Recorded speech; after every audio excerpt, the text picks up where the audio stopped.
So first and foremost, just on a little bit more of a personal note, I just want to say I've been looking forward to doing this with you for like years.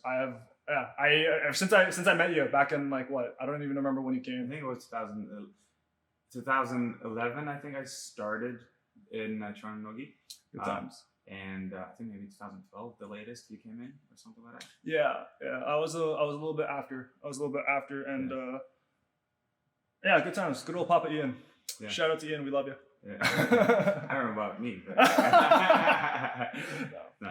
He's actually like the very first person who introduced me to jiu-jitsu is C, right? So he was at that time he was going to university, and Ian was teaching at the university.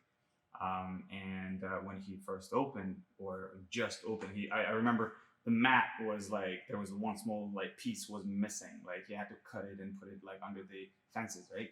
So for me, it was like we went there where it was, he didn't even finish it, and it's like I think Ian told him to bring all his friends. So me, Jimmy, C, and Cass, and two other guys like C's friends. I think we went there, and at first I was like, yeah, I don't think I'm gonna like jiu-jitsu, but I just did it just out of respect to the C, right? So he's like, I'm like, yeah, he's inviting, I'm gonna go. First class, I loved it. It's like, I don't know if it was Ian, his marketing skills, or the jiu-jitsu like classes itself, but I think it was more jiu-jitsu classes.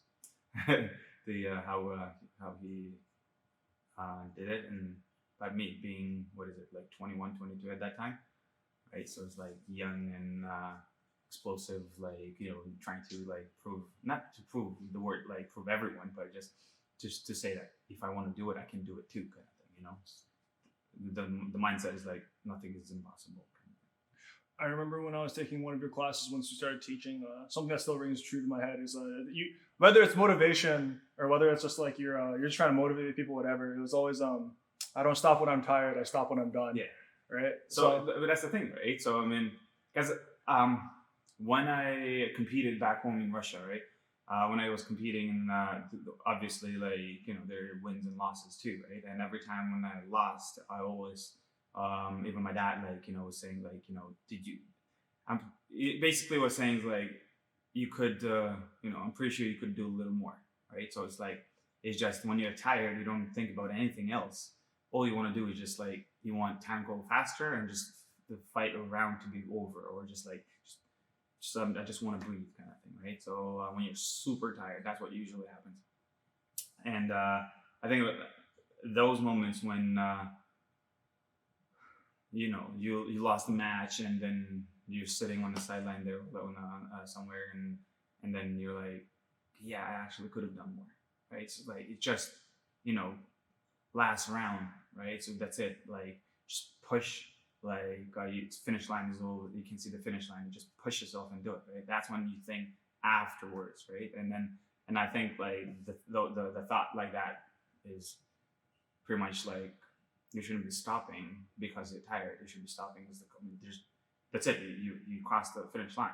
Like, you don't need to go push yourself anymore at that moment, right? So that's why pretty much where it comes from usually. I appreciate it's one thing to talk about it, but at least truly leaving it on there so that you have no regrets leaving it on the mats, right? So 100%. So whenever, whether it's Sanda or whether kickboxing, jiu-jitsu, MMA, boxing, whatever martial art, or even like just regular sports, right? So it's just, you always have to do everything you can. So you then after that, you're not gonna be like, I could have done more. Right? So like I said, no regrets, right? So, and you know that you did everything, that even then it wasn't enough. That means you need to go back to the gym and just like, you know, and then start working and improving, getting better from there, right? So that's like the things we're talking about right now. That's not typically something that's actually, I find that it's not, people don't necessarily have that innate. I think some people do, like they're born with it. Yeah. I think a lot of people, it's learned. Some people do learn it really well. I guess my question, this kind of brings us to actually my first main question. Let me just pull out my notes here, actually. So it's not. It's the general, more broad question would be, how did you get involved with martial arts? But and I love your direct translation for this. But if I understand correctly, you attended a school called the Five Directions of the World. Yeah, that was when I turned 10, and like my birthday is March, right? So the school year starts September. So and I turned 10 in March, and then that year's September I started. Actually, during summertime I went to do like English test. So, not surprising, but English was important. Well, because they're going overseas and you have to know English somehow, or just at least a little bit so you can communicate, right? So English was important exam in there. Russian, math, I believe it's been 17 years now. No, actually, yeah, hold on, 22 years actually. How I was doing that exam, right? And obviously, it's a martial arts school. You have to do some physical tests too. So when I did that, and it started in September that year, and I started at boarding school. Before we get any deeper in that, I have to ask, how do you say it in Russian? Like, what's the sometimes translations get funny. I just want to hear from you. How do you what's the name of the school in Russian? In Russian, it's Пять сторон света.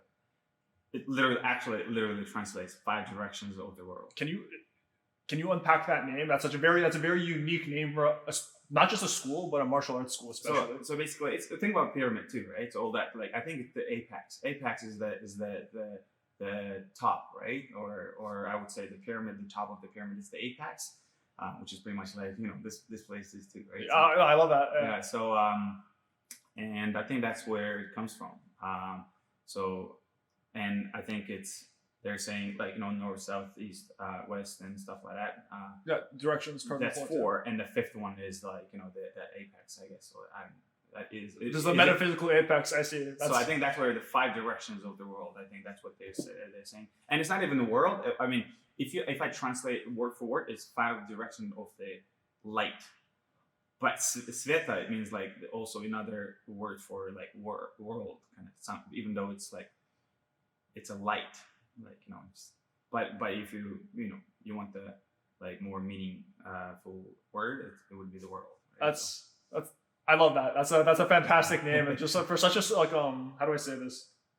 Like an enigmatic school, you wouldn't expect it to there to be such a place like this. So it was even when I first met you, like when you mentioned this was mentioned in passing. It was I've always been very curious about it, but more recently it's become more of a bit of a bigger deal. But we'll get to that in a second.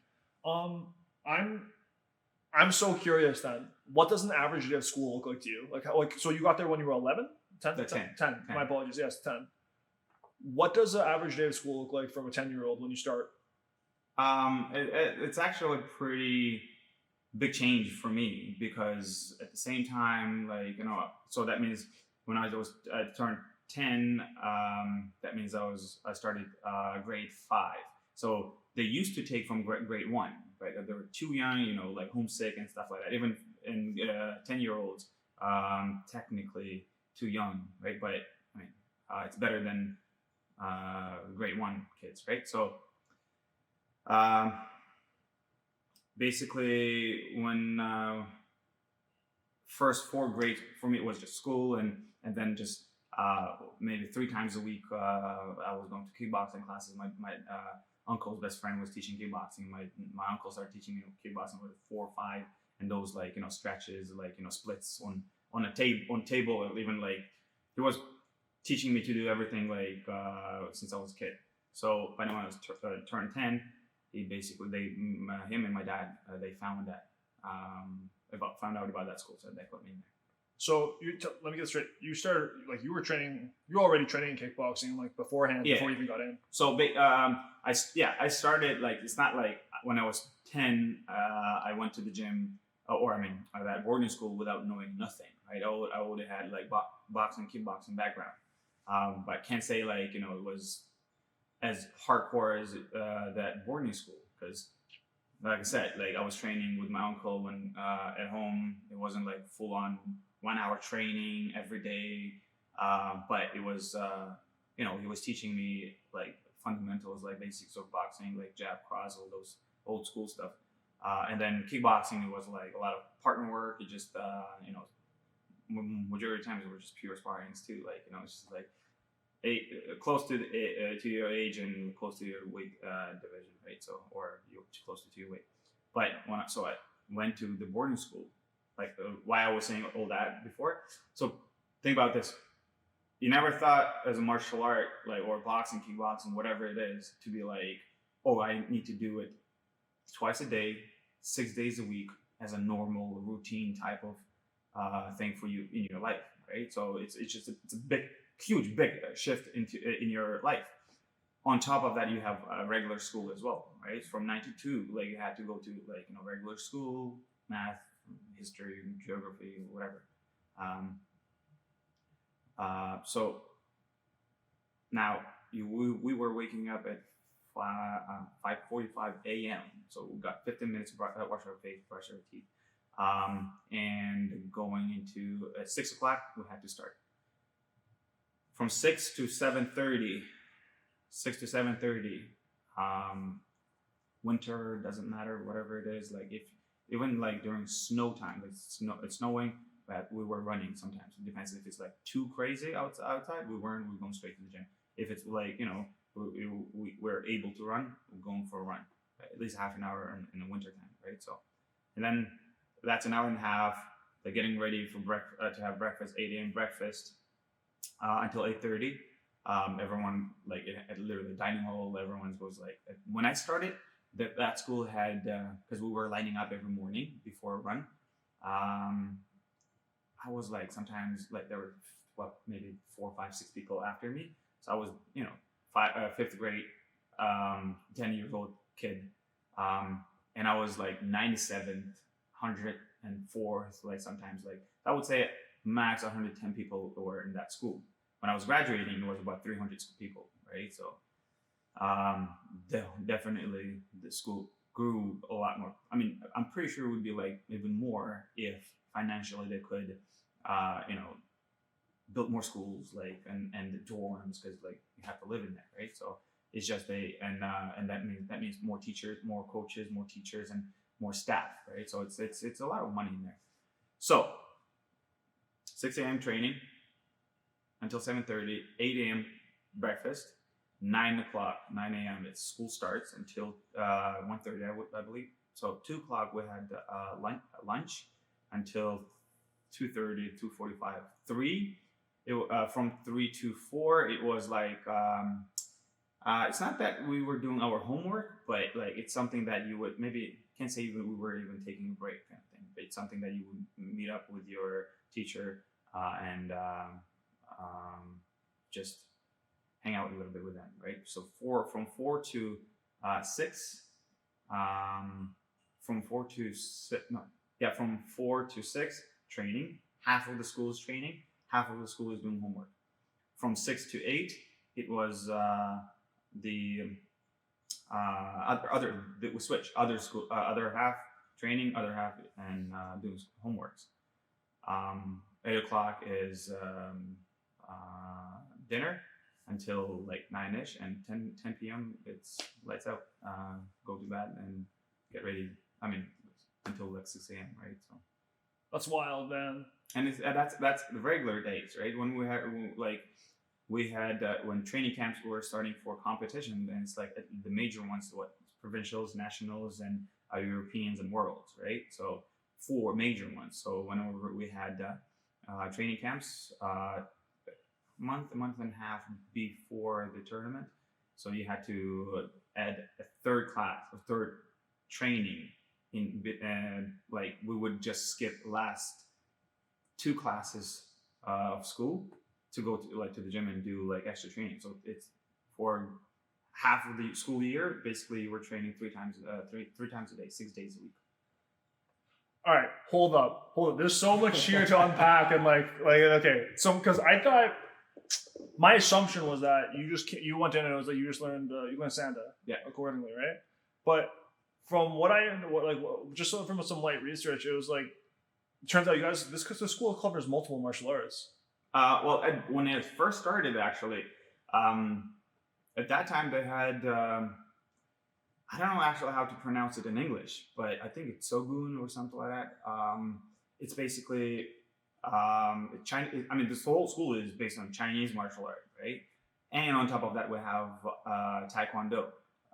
Well, I mean, Taekwondo it was because yes, it was popular too, but also it's an Olympic martial art. So the finance is different there too. So like the sport committee actually would give them money, I guess. Exactly, right? So so it's a smart move to have that kind of martial art in your school, right? So but like I would say 80%, 85% is Chinese martial art. They started with wushu, which is Chinese martial art, translated as Chinese martial art, and we had that sword. You learn how to do like forearms with swords, and the staff, I think they call it spear. Wushu, yeah. So like spear and things like that, right? So or just no weapon or weapon kind of style, right? And Sanda was more of the what do you call it? Fighting kind of like free hand, free fight, free hand translated or something like that. Combat sports kind of. Pretty much, exactly. Full contact. So, full contact, exactly. So it was like originally it was for Chinese military, right? So basically what happened is they originally started like that. And then Sanda started gaining a lot more popularity, right? So the people had more interest in there, and then they started focusing more on Sanda, especially like when we have like our superstars in up until now, right? So our superstars in that boarding school is like Muslim Salaho. He's fighting in UFC.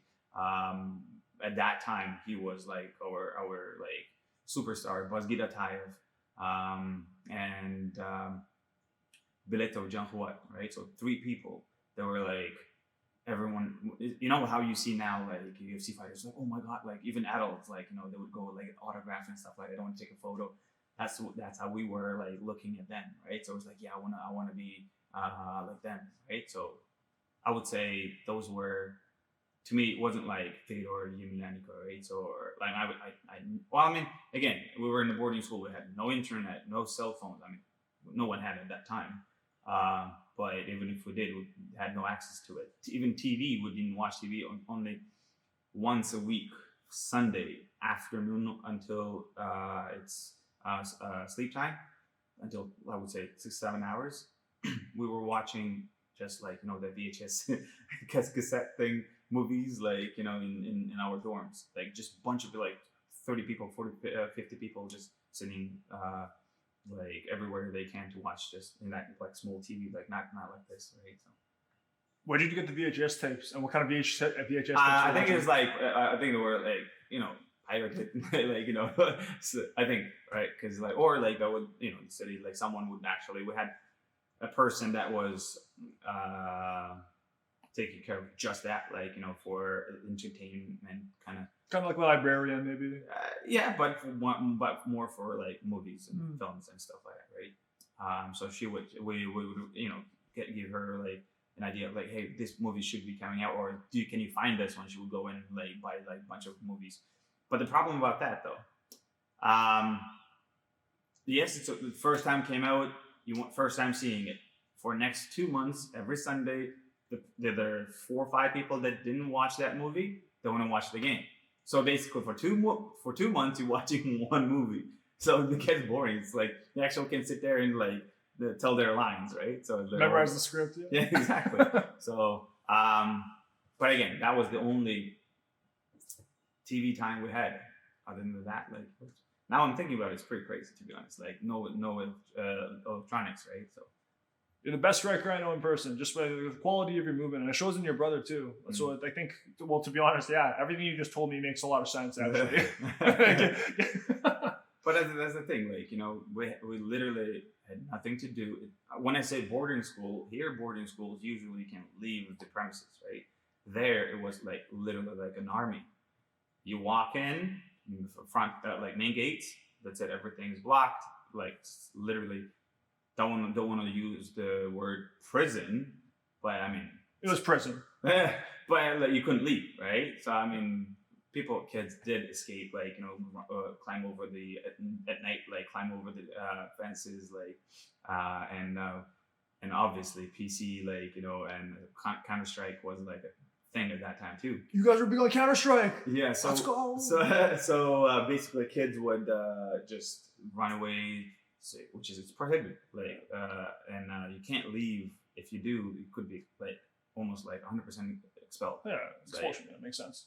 And kids still like that's how much love for CS they had, right? So so they had to go like over like place 4 or 5 hours at night, and then you have to walk, right? So and plus remember, like it's not a city, it's a village, man. It's a village in the mountains, like it's big kind of situations, like so it's where you see all those mountains and stuff like that. So it's so dark. As soon as you see the car, you have to hide in case. Well, what if like it was someone from the school driving? I don't know, right? So you were like, it's like trying to rob some place. Like you're trying to like be discreet, right? So but yeah, so you couldn't leave anywhere and do anything pretty much. So and that's why when it comes to training, my coach, for example, I get injury and I don't tell him. I'm sick, I don't tell him. He is a fanatic. Like he's an amazing coach. If he wants to make you a champion, he has really good chances of you becoming a champion. But because he's super strict, right? And what happened is you basically, because he's so strict, you don't want him to yell at you. So yeah, my elbow hurts, but I'm not gonna show it because he's gonna yell at you. Nobody wants to hear to be yelled at, right? So he was super strict. So I would say you would because you cannot tell. It's like, yeah, I'm gonna take a break today because he lives right next door. Technically, he will come knock on your head and be like, go to the gym, right? So you couldn't escape. So that was part of the discipline, right? So you can't skip class unless you literally can't walk or have fever, can't train, right? So one of those situations. Other than that, like it's 10 minutes walk. 10 meters walk from your dorm to the gym. So obviously you have no choice but to improve. This is a really good segue into something I want to ask you about in regards to the competition schedule you mentioned. Standard day was more or less like training twice a day. Yeah. So if that's the case, then how did you guys do the schedule? Or like was every year did you have the set date for the national, international tournaments, and then like the schedule was built around that? Or I guess what I'm trying to figure out is when did things ramp up and how often was that? Because that sounds like a hellacious schedule, especially for adolescents. Oh, 100%. Like to be honest, I can't remember if the dates were changing for the provincials and nationals, but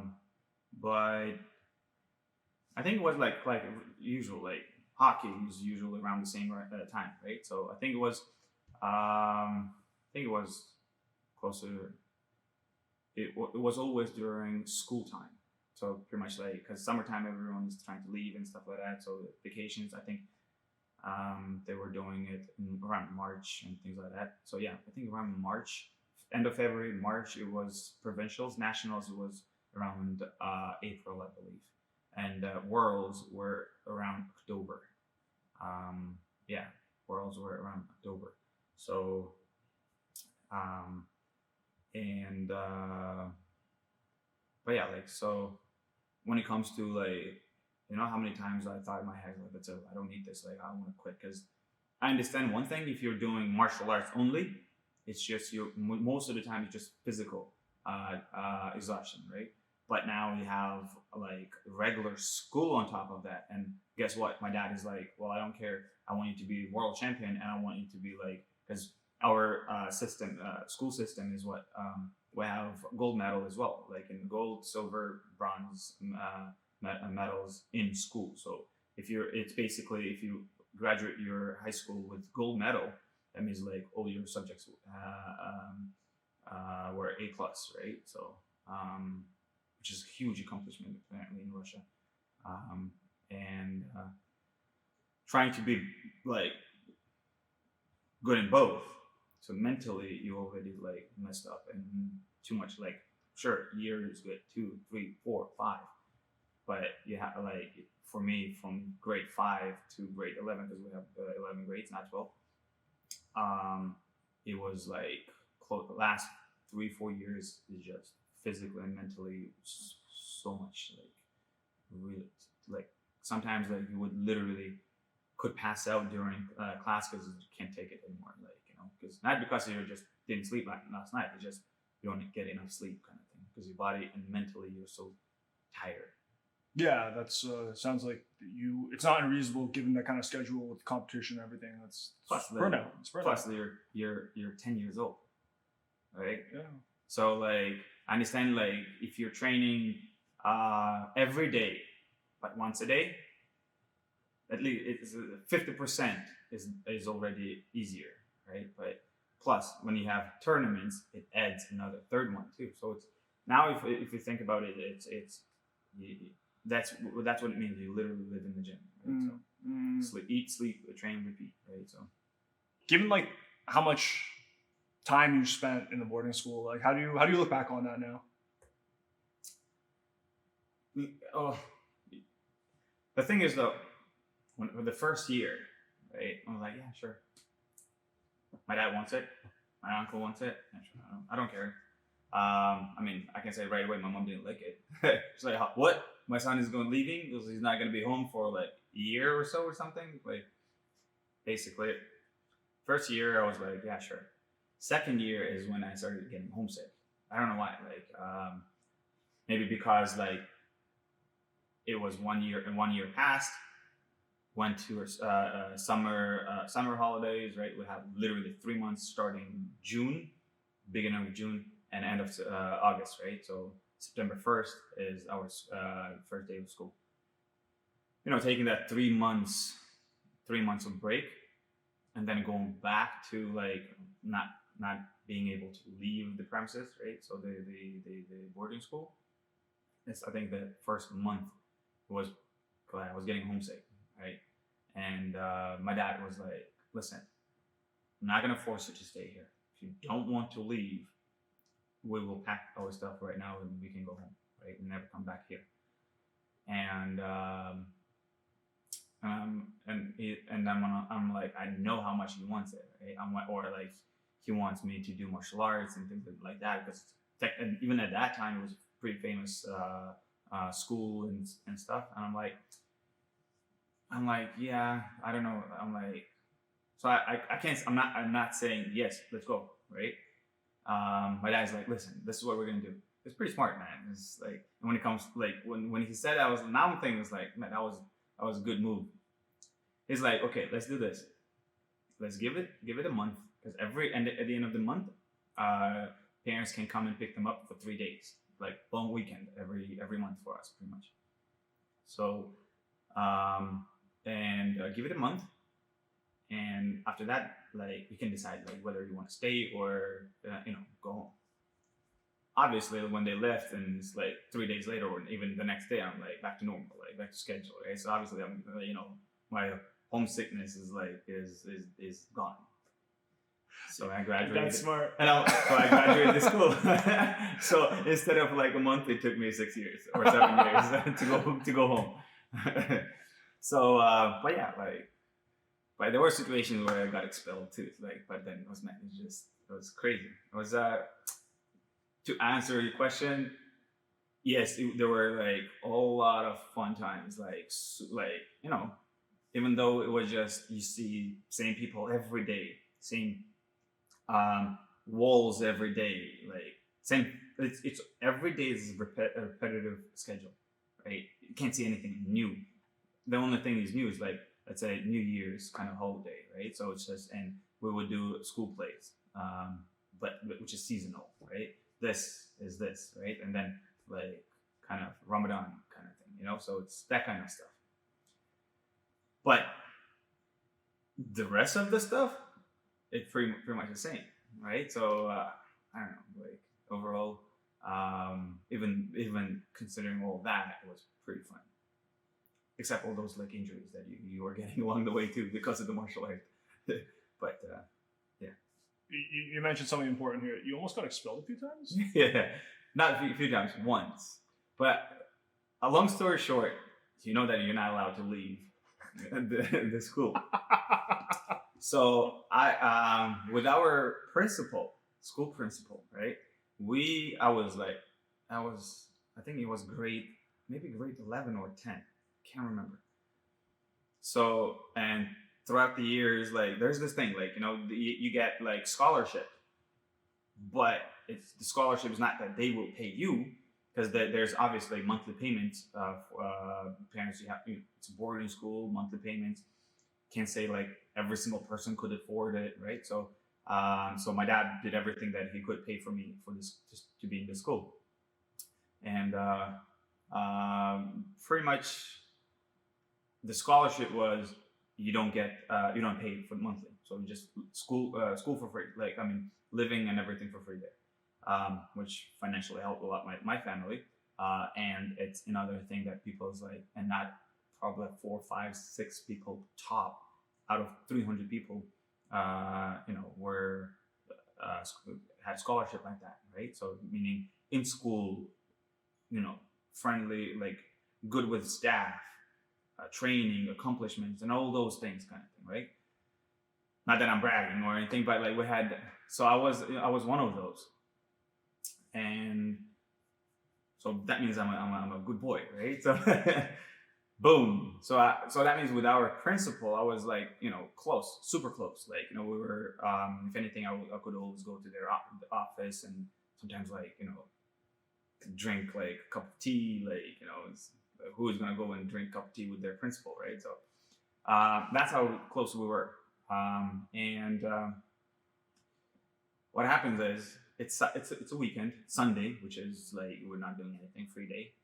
I'm calling to our principal, asking if we could leave to the city, asking for permission to leave, and because we need to look after the competitions. Obviously, we can record our fights as well, right? So my best friend, his name is Mamayev Kazbek.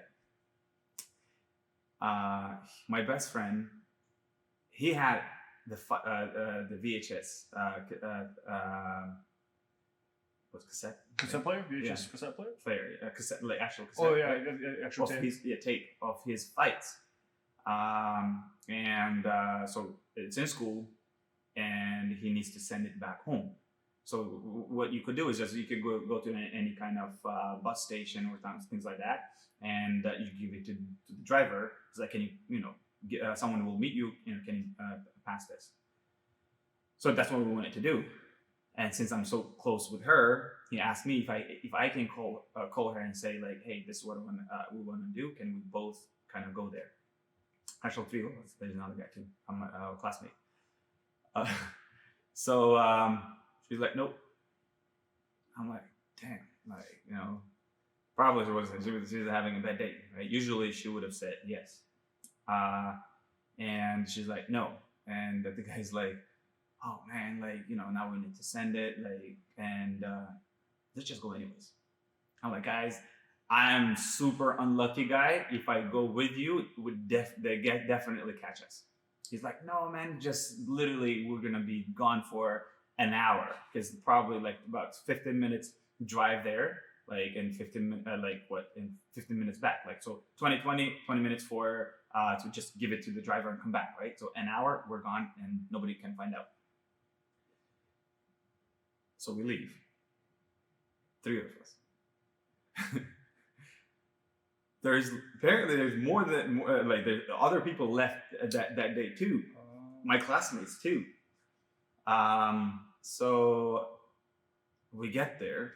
Now our classmate, our friend, goes like, let's go to another city, because we're in a bus station, right? And that's like half an hour drive in there. That's our capital, Makhachkala, right? So we're Kabiglis. I'm like, you guys are pushing it, right? So we're not supposed to be here right now, and we gotta go.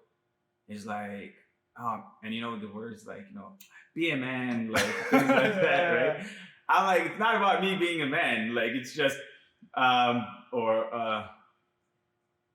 it's literally like, for some reason I had this feeling, right? My gut was telling me, do not do it. But I'm like, okay, guys, sure, let's do it. So we go there. I don't even know why we went. Literally, what happened is, we went there. We got there. We went to my other friends, my classmates' cousin. We got there. As soon as we got there, someone's calling us. One of our classmates. He goes like, "She's here, looking for you." Our principal. I'm like, damn. I'm like, man. So boom. I didn't even know how we got to school. She was already gone.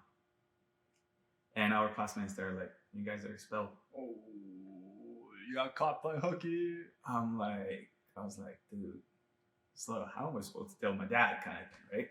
My dad was cool about it. Like I said, my dad was cool about it. So my dad is like, listen, obviously, like, he's not gonna kick me out of house just for this. But he's like, well, tell the principal that we have no home. Saying pretty much like, well, she has to leave you in there, right? She's like, well, I guess you're. And when I went there to say that, she's like, well, I guess you're homeless. I was like, what do you mean? Like, my dad's not gonna. He's so mad at me like that. He's not letting me, go home. He's like, well, you got no house, kind of thing to come back to. So do whatever you can to stay there. Talk to your principal. Like, I don't care. Like. That's a good life lesson. Your dad. I know, right? I was like, dude. So I think it took like a week, man, for us. Like, so what happened is, like I said, I was a good boy, right? I didn't do any bad things, and like never talk back to our teachers and anything like that. So obeyed all the rules, and so basically. That was a good thing. Now, when you see like good always comes back, right? All the teachers loved me at that time. I mean, all that time. And then teachers were going to our principal saying like, hey, what are you doing? Like, it's Sabir, right? So it's like... You got that good street cred. I know, exactly, right? So I'm like, hey, so they're like, it's not that... What they say is like, well, it's not that we don't care about the rest, but I'm like, but they're like, well, Sabir, maybe that was just one slip up kind of thing, right? Just second chance kind of thing, right? So, knowing that who he is, and sure, like that just one time he messed up, right? And so for a week we weren't going to school, we weren't allowed to train, we weren't allowed to go to school. They're like, every time when I was 9 a.m. school starts, right? So that means that at 8:30 the school bus like comes, bringing all the teachers to our school, and principal was with them too. So she goes like, I was greeting her right in the front gate, right? She's like, Sabir, I don't even know why you here. You should be gone here. Like, you're not supposed to be here. I'm not talking to you. I'm like, her name is Aida Legon, right? I'm like, Aida Legon, come on, like, seriously, like, I want to talk to her. She's like, I have nothing to say. For a week, man, we're going there. I was like, her office was on the second floor, so we're standing right in front of it. I was like, all the teachers or staff or like, the secretary, right? She's like, yep, she's in there, go in there. It's like, or she's like, oh, she's busy right now, you can go in there. Every time I was coming here, she was getting mad at me sometimes. Like, she's like, yo, I don't want to see you right now. The problem was there though, when everything was cool, right? She's like, okay, they actually had like all the teachers were there, all the expelled expelled students were in the like were sitting at the back of the classroom, right? So it's like there's a meeting, like teachers, staff. Even staff, like the from the dining room, like from just the whole school, saying like, does he deserve to be here, kind of thing. You had the crowd, you had the pretty much. Yeah, you had the whole That's what I'm saying. I mean, like, so now I know, like, when you do good, like, and don't expect anything in return, but things like that do come back, right? So whether it's good or bad, so good thing that I was doing good, right? So afterwards, she's like, Sabir, honestly, it wasn't a problem for me to leave you, like to say, like, to forgive you for what you did. It's just what hurt the most is you called me. If you didn't call me and you left, I would be like, okay, sure, second chance here, right? But the fact that you, when I said, no, Sabir, you cannot leave, he ignored it and left. You know, that disrespect right there, right? I didn't think about it too. Dude, like, I was 17, like, you know, usually you don't think about that stuff like that, but I should have. Like, I'm like, yeah, I messed up. Like, I'm sorry. So I don't know, like, but long story short, that's what happened. It's a good life lesson. I think after that we even got even closer. Like, you know, what else you can do, like, so to, like, you know, to mess up, like, you know. So even until now, like, you know, sometimes I call, saying, hey, what's up, like, you know, just touching base. Exactly. You know, her son, she wanted to send her son, like, to States to work in dental and things like that. It's just whenever I'm back home, like, I go and visit, you know, go to their house, visit, like, it's a first name basis. Yeah. You guys are tight. Yeah, pretty much. There you go.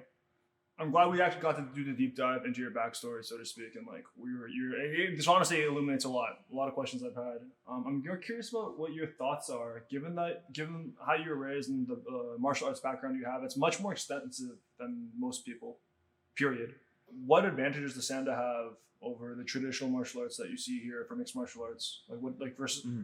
Sorry, give me 1 second to say this properly. I want to edit this myself. What do you see Sanda have like that? What advantages of Sanda are there that the martial arts in the city dedicated for combat sports don't have?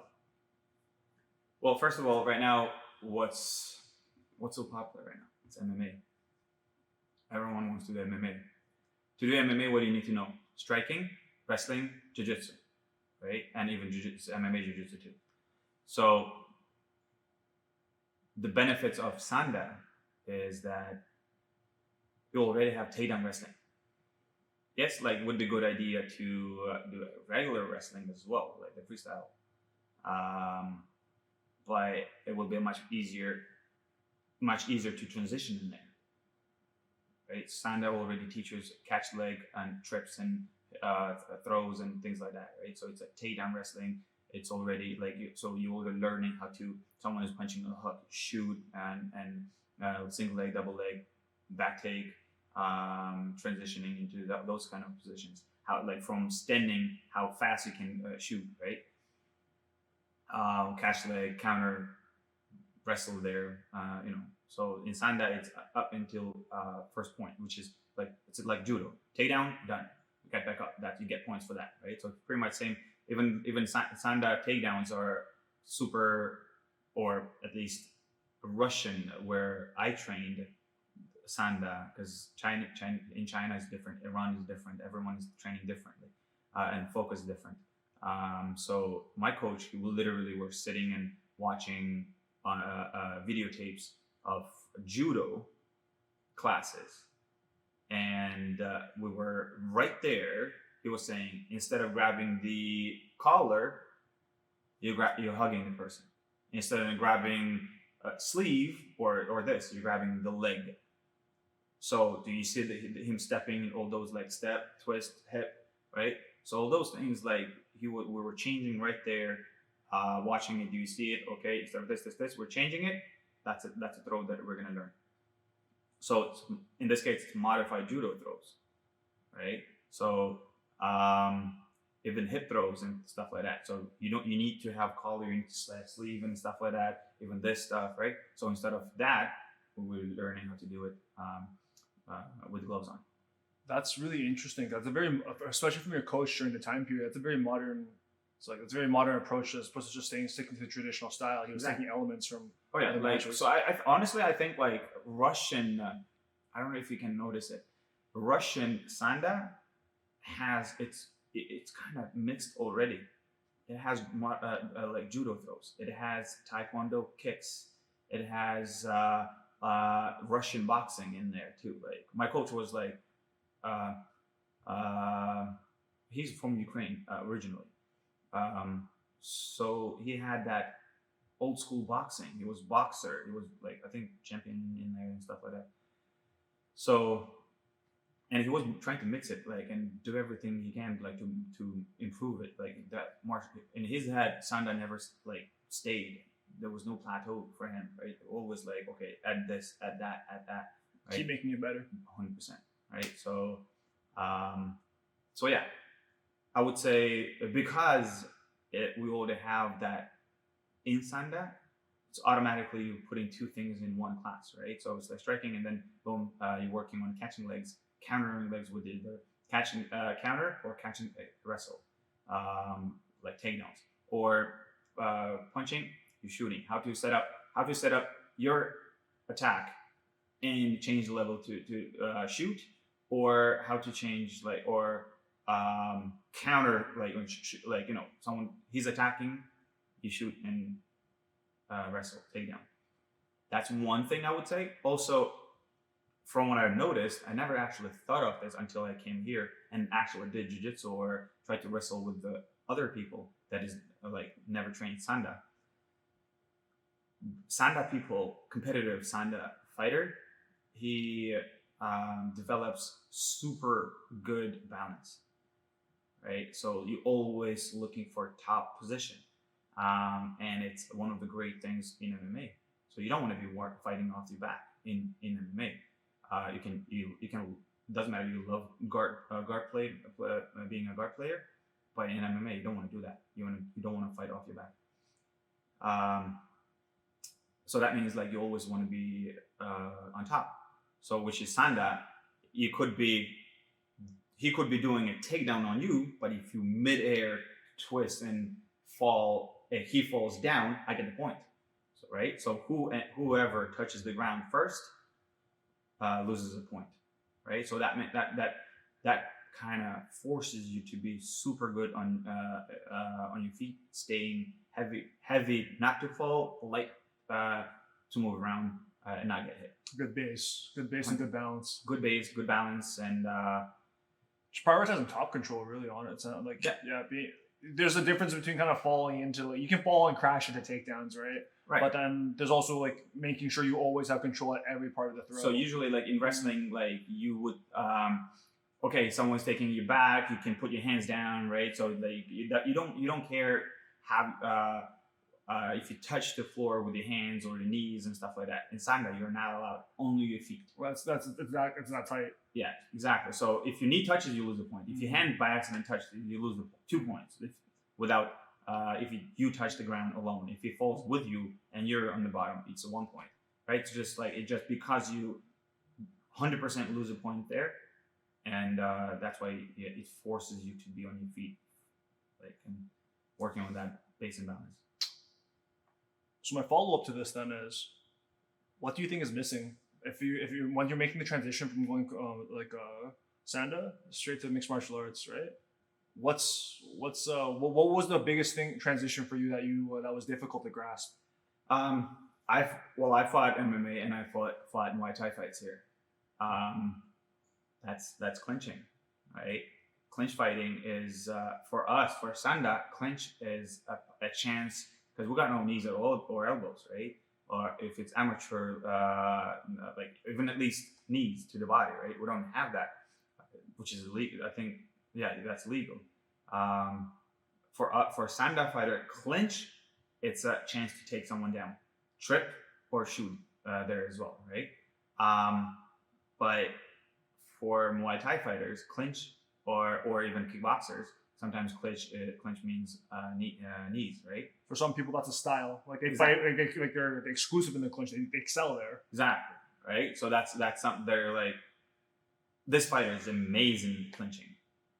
He might not be so great at punching and kicking in general. He's great, but when you watch him, he's a master of clinching. He can stay, he can leave like whenever he wants, right?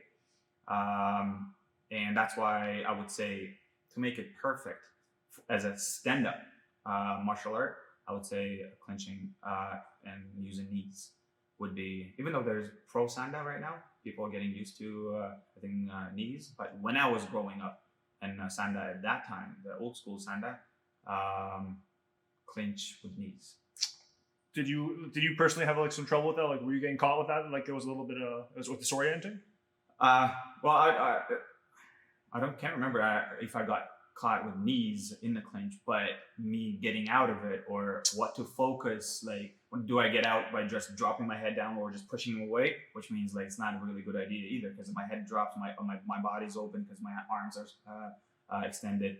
Or do I just like, that I did take, few, not wouldn't say classes, but like I have a lot of friends that do Muay Thai and like seminars, just like consultation. Those type of things, like, or cross training, right? So it's like when I was getting ready for a fight, let's say I would go and do sparrings with these guys, and then while I was there, they would just help me with certain things, right?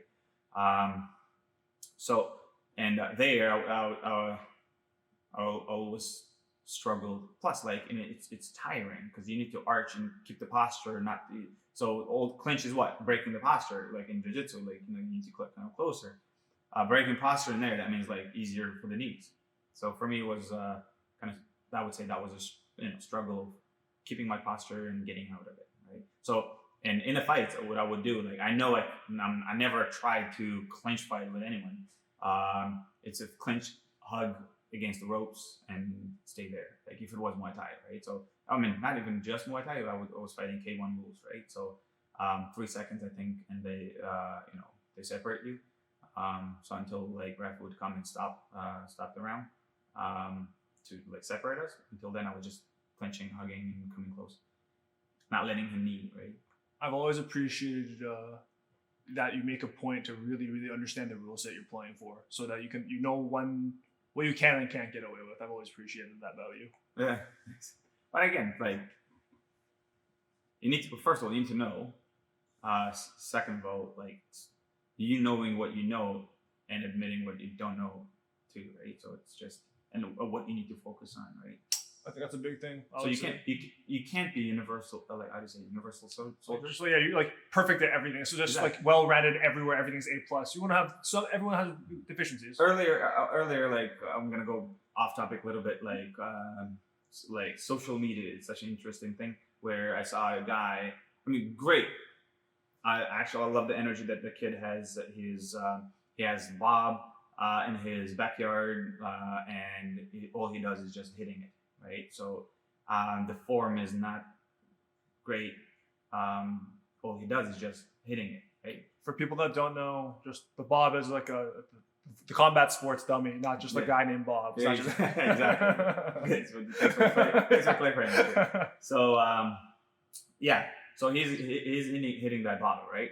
And I'm like, and views are like 115,000, like, or this or that, right? And in his bio, he says, no gym, no coach, pure, just kind of freestyle or something like that. He says it there. Professional badass. Something like that, right?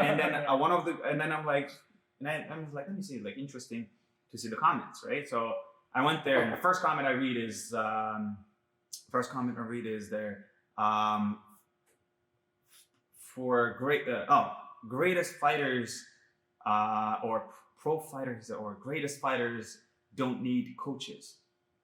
So I'm like, okay, so what about, like, just right away, if we was talking about boxing, Tyson had a coach, Roy Jones had a coach, Muhammad Ali had a coach, Canelo has a coach, Triple G has a coach. Like, everyone has a coach, but they're legends, right? Everyone has a coach. So it's not about, like, even then, when they're the greatest, even then they have something to teach you, right?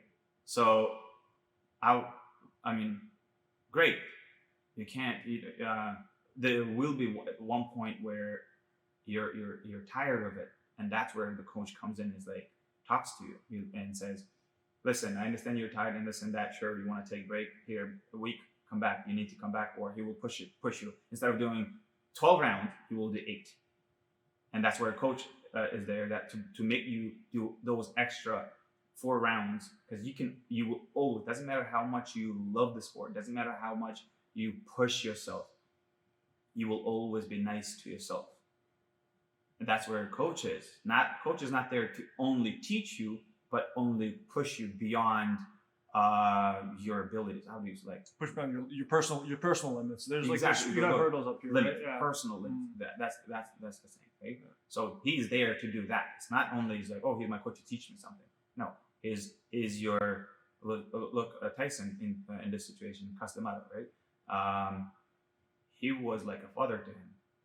They would just go for walks just to have conversation. That was part of training. Why? It's bonding with the fighter and actually listening. Maybe he has something inside him that he needs to let go, talk to you, and now I know as a coach what he has, what he thinks and what he wants to do too, right? So that's what I'm saying.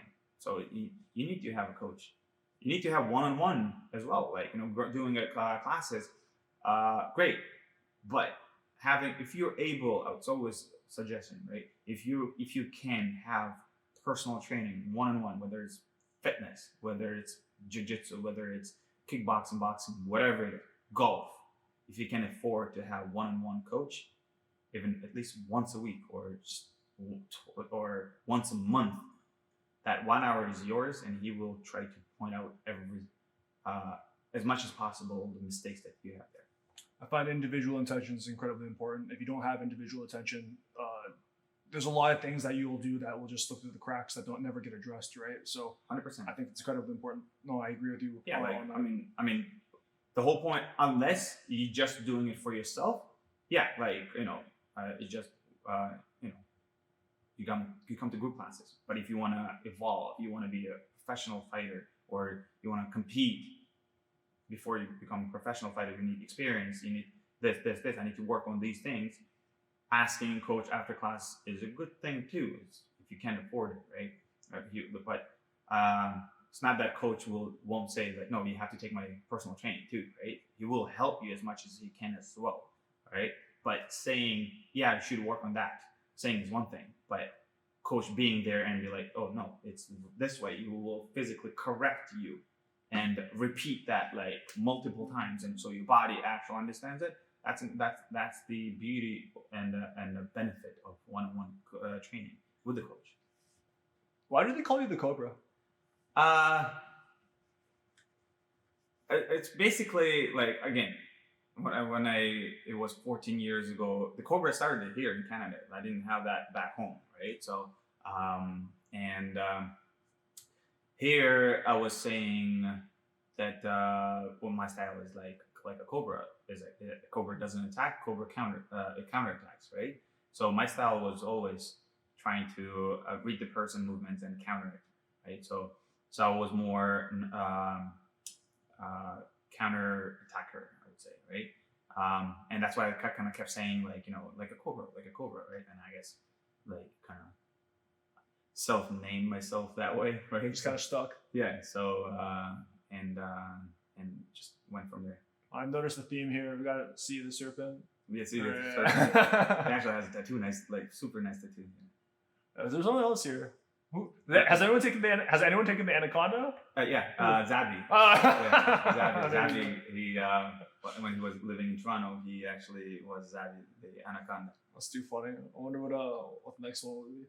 Yeah. Okay, there you go. That's why we don't call it like Shark Tank, right? We're like snake pit. Oh, I remember. I love that. Yeah, snake pit. I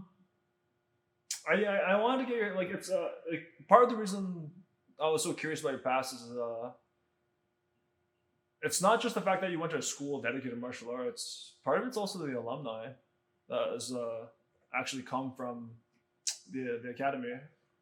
Can you speak to some of the people that you went to school with, and what was it like with these individuals? Like maybe not even just them specifically, but also to the atmosphere and the culture. Because typically at school, when I went to school, we just do work, academics and whatnot. There's bullying, there's socializing, there's all sorts of good things, right? But when actual combat sports gets involved, I can imagine as children, especially, things get heated. And not only that, but it turns out we're also dealing with future international champions, right? So can you speak to that at all?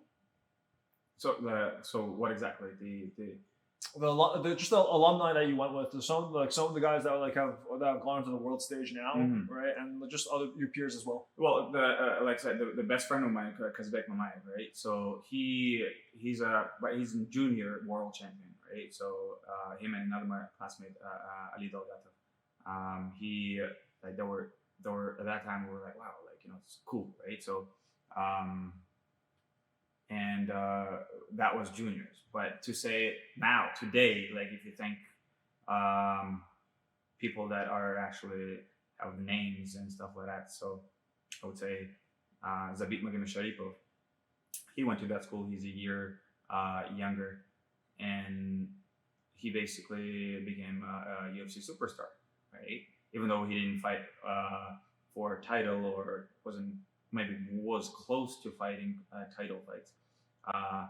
But he will first fight bonus, second fight bonus. Out of 5 fights or whatever, fights he had most of them are bonuses. Okay? This guy's style, his highlights are unreal. Exactly, right? So it's spinning, sure. Striking stuff, sure. Wrestling, there you go. Jiu-jitsu, amazing, right? So a lot of stuff. So I trained with him. We were in the same. There were different kind of teams within the school, boarding school. It's basically there's by grades, right? So grade 7, all that grade. They were in one group. There's one coach for them. Grade this, that, right? But out of all those grades, my coach picked basically most promising ones, I would say, right? So there was adult, which is our director of the school was teaching, which is Muslim Salihov in this case, was Giratayev. He was coaching them. Oh, so there's basically Muslim Salihov went to that school too, the one it fights in the UFC. I had no clue he was actually a program director / coach there. Not Muslim Salihov himself. Okay. No, he did coach it at that time. Okay, he was coaching at the time. Not for too long, because his focus was on pursuing his dream in fighting. He's still fighting. Yeah, but at that time he was 5-time world champion. And it's amateur level at that time, right? So he needs some pro experience. He's still on his journey. Exactly. So he's nah, I don't want to be stuck doing coaching. I want to be still fighting, right? So he did that. So there was different team that he was training at, and then that was for adult, and they were representing adult our school from 18 and up, and we were all of us juniors and teenagers that were representing the school and juniors, right? So we call juniors. And we had that separate team. So me, Zabit, and we're Kazbek Mamayev and Ali Dalgatov, my classmates, and younger kids, and older than us. There are a bunch of people that I know that Muslim Mahmoudov, there's he is my other same grade but different class, right? So there's different ones.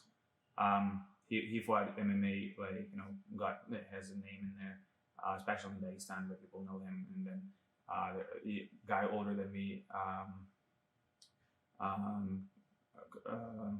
Ibrahim Kurban, right? So it's just many names that I would say in Dagestan what people would know, but here that people here that know, I would say Muslim Salihov and Zabit Magin Sharipov, right? So those that actually I trained. I didn't train with Muslim a lot, but I did go to their classes when I got older. But Zabit, we were partnering up, we were training, getting ready for competitions, and we were fighting different weight divisions though, and different, I would say, age. But yeah. You're 55er, he was 145er, or the weight classes the same? No, at that time, yeah, he was lighter. I think I was fighting 56 kilo, then 60 kilo, 65 kilos, and I think that was the weight categories that I don't think I fought 70 kilo in there at that time. So if I was 65, he was 60, right? So if I was 60 kilo, he was 56, right? So we made sure that there were only there was one person who would be fighting in this age and weight category. Was it competitive? Were you guys like very good friends, just like amicable, or was it like there was kind of a competitive rivalry there? No, to say I'm really close with Zabit. No, it's just usually what happens classmates are your friends, right? And then yes, there are other friends from different grades as well. But he had his own group of friends, which are his classmates. But then when it comes to teammate, yeah, we were close as teammates, I would say, right? But when we went outside of school, it's not like we hung out and stuff like that, right? Oh, fair enough. But even just on the mat side, just sometimes things can get a little heated. Sometimes, not necessarily. I don't think I can say no one's hurting each other in my experience. Like actually trying to fight each other to hurt each other, but. Things come. You get rivalries. Those, I was just wondering if that was ever a thing. No, hard to say rivalry because it had nothing to prove me, and I had nothing to prove him because we're fighting. First of all, fighting different weight category and age too, right? So, and he was kind of number one in his division out of our school, representing his division, and my division. I was number one in my division, and everyone who was in that team were basically representing this school. My final question for you, Sabir.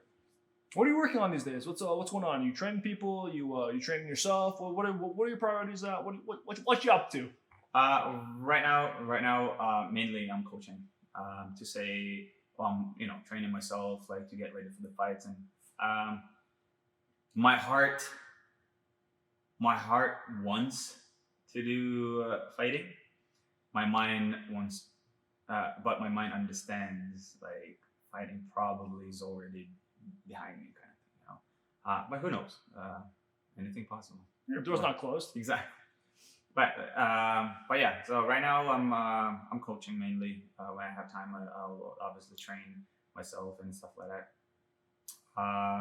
So yeah, majority daytimes, teach noon classes, teach evenings, and in between I do personal trainings. So my brother Saleh, I work with him one-on-one as well. Comes trains in the evenings. We got Diego's fighting here out of AST MMA gym. So we have a couple of good guys that actually committed to compete, and we got Zach, who's a almost 16-year-old kid. He's pretty good actually. We got Emmanuel. He's actually he has super good heart in terms of as a person and martial arts. He's so into learning. He's every single time he's what is this? How's this done? They're always asking. Wants to do the MMA. So I would say, to answer your question, I'm coaching. That's my way contributing, I guess, right now, more to the gym than being a fighter. That's interesting. You just mentioned something that's caught my eye. You're coaching your brother then too, right? Yeah. Yeah. So he's been here 6 years now, I think. Yeah, 6 years. He's been here a little over 6 years in Canada. So he's been training here. We train he goes for a run, we hold pads after his morning run when we have when he has time, when I have time. But usually every time when he runs, I hold pads for him as well. So extra training when we can put that into our schedule. I'm so curious then, did he come from the same school as you? Yeah. I always wanted to have a brother, right? Since I was a kid, I always wanted to have a brother. I have cousins that are 2 years apart, right? So, and I always saw them playing with each other. I'm like, Mom, I want brother. I don't care where you buy kids from. So I want brothers. Basically, so when I was 8 years old, my brother was born. Now, he's too young to play with, right? Boom, 10 years old. I'm 10 years old. I went to boarding school, so definitely I don't see him, right? So I graduate that boarding school, and I'm 18. I come to Canada. Now, I haven't seen him I haven't played or I haven't been with him like as a brother kind of thing, hang out and do stuff for 10 years. And so I come here. Now, different country that I mean, like can't really go on a weekend and go spend time with him. So long story short, for 18 years, like we didn't really hang out.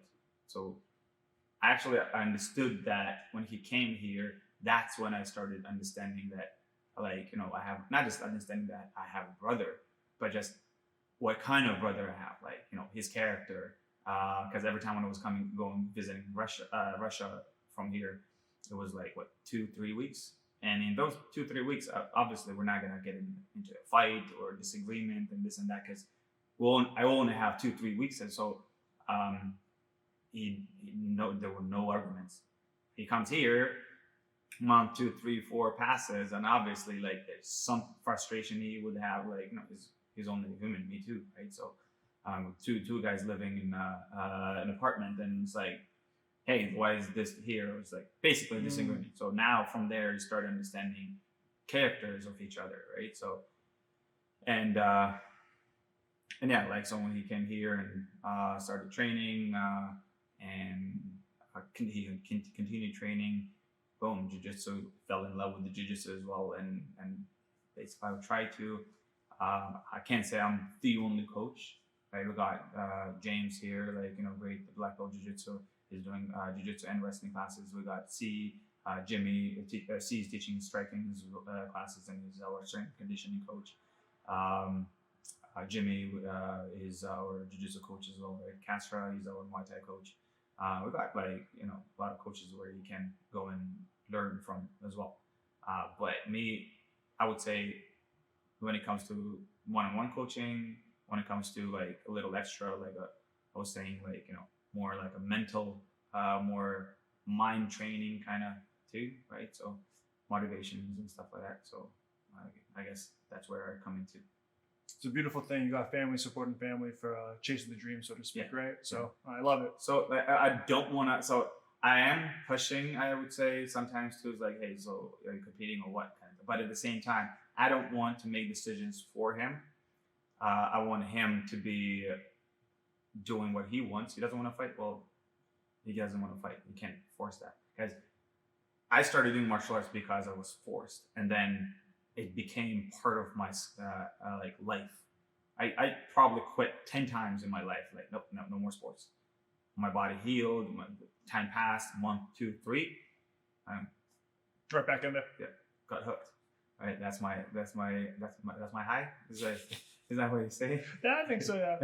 So it gets you going. Yeah, exactly. So, but yeah. So when it comes to martial arts, and my brother, so if he wants to do it, I'm there. I'm supporting him with any decisions he has. Wants to do it, great. I'll help him in any way I can. Financially, physically, mentally, like, you know. I appreciate the love in the statement. It's a feel good moment. It's a feel good moment. Sabir, do you have any final thoughts that you want to get off your chest? Is there anything? Are there any hot takes you want to give out to the world right now? Well, I don't know. I don't want to kind of sound cheesy, like, but work hard. Always, like, hard work pays off, right? I would say you keep hearing things like, do what you love and love what you do, right? So I think it's a good saying. Chase that always. Like, if you want to do it, it's a matter of time. Yes, you will have super hard times. Yes, you will try to quit 100 times probably. But if that's what you wake up and you're like, one day I want to be a UFC fighter, or one day I want to be UFC champion, not just even a fighter, or a Bellator, or one day I want to be, I don't know, tennis world champion, whatever it is, right? You have that dream, try to put time. Everything has its own time and place. If not today, tomorrow. If not tomorrow, it's a month from now, right? So it's a matter of time. Do the work, put the time in. Sooner or later, you will understand whether it's yours or not, and sooner or later, you will get paid for the time you put in, which means you work hard, put a lot of time. Well, that means if you want to pursue the fighting or career, you will become champion in that promotion, whether it's Bellator, UFC, or you want to be greatest jiu-jitsu athlete, right? So you will be 10-time world champion, right? So and everyone will know you as one of the greatest grapplers. But all that comes down to how much time you put on the mat, right? So you make me want to run a 10K right now, man. Yeah. That's something that I don't like to do. Right? Yeah. Oh God, running? Fair enough, man. Sabir, thank you so much for your time, man. I appreciate it. Thank you for having me, man.